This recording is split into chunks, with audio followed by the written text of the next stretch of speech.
Bom dia, eu vou falar um pouquinho sobre os estados da matéria. Lembrando que nas aulas anteriores nós estudamos o calor que faz a matéria mudar de estado físico, que é o calor de latência, é o calor latente.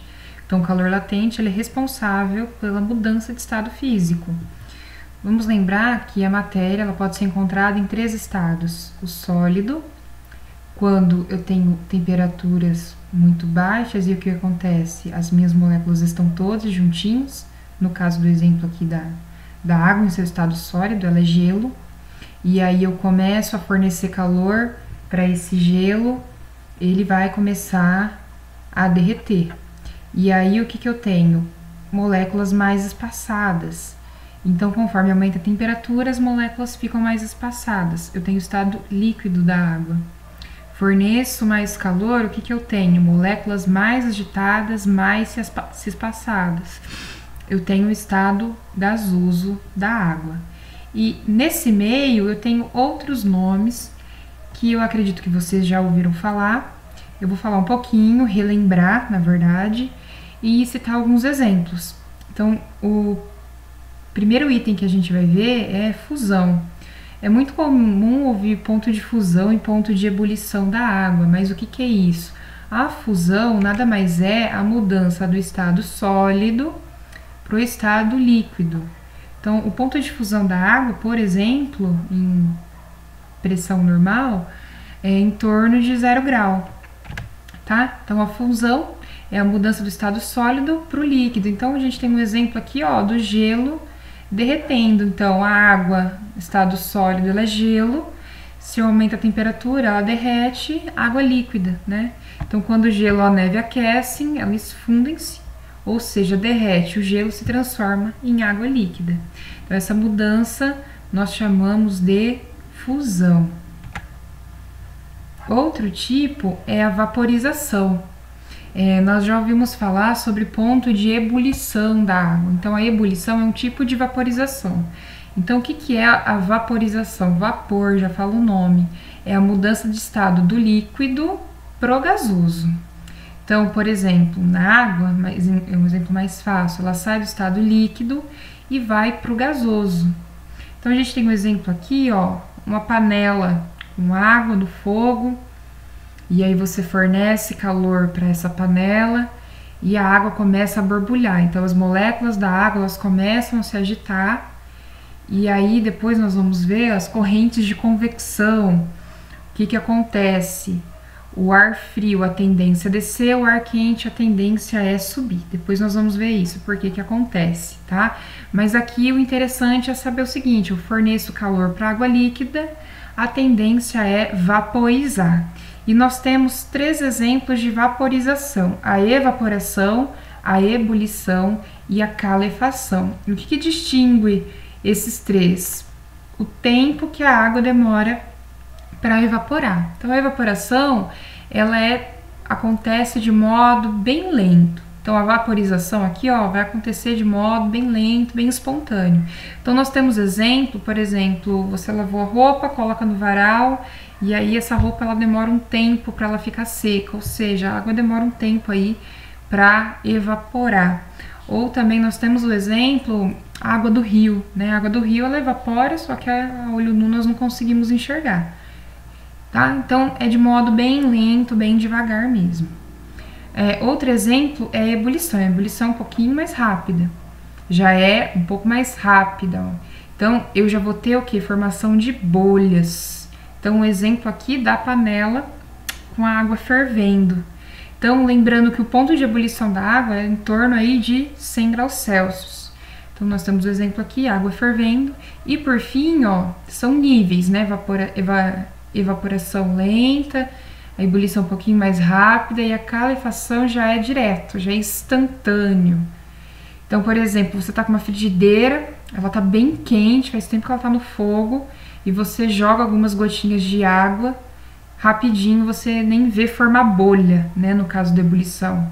Ela já vaporiza de modo instantâneo. Então, você tem uma chapa de ferro, por exemplo, E aí você deixa cair algumas gotinhas também, é instantâneo. Ou você tá com ferro de passar roupa, faz tempo que ele tá na tomada, você espirra um pouquinho de água, você vê que também a vaporização ela é instantânea, tá? Então, para diferenciar aí os 3 tipos de vaporização.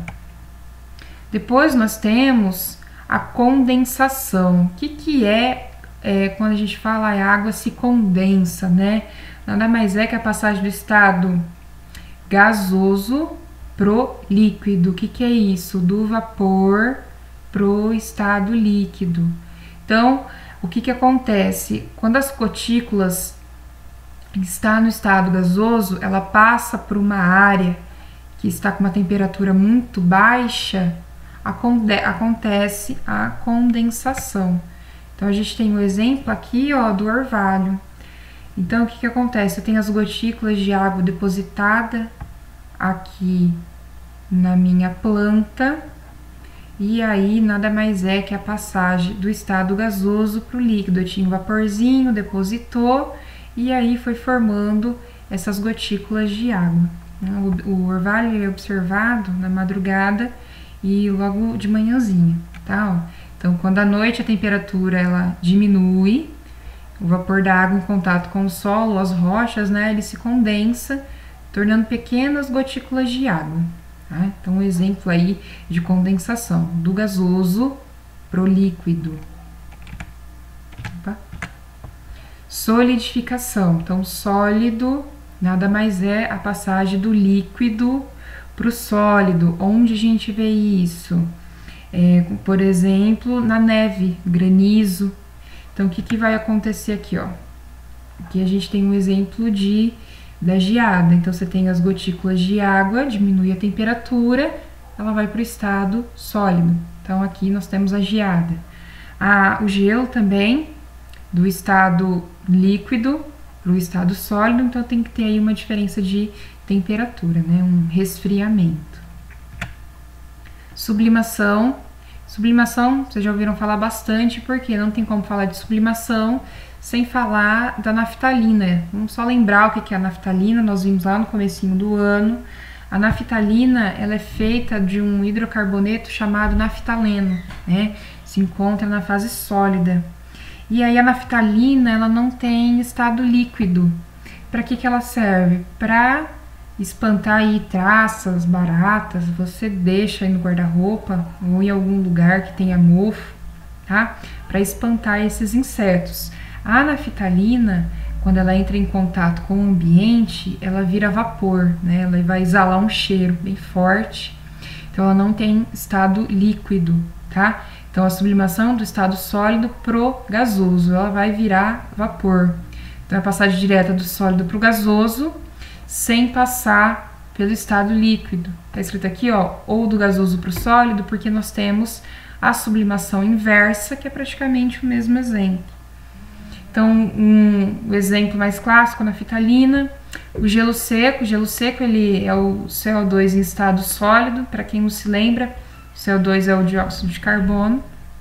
2 exemplos aí bem comuns. E por fim, ó, a ressublimação. Então, a ressublimação contrária da naftalina. O contrário da sublimação, que é o exemplo da naftalina. É do estado gasoso para o sólido, onde a gente observa a ressublimação. Nos chaminés. Então, nós temos essa fuligem aqui do chaminés. O que acontece?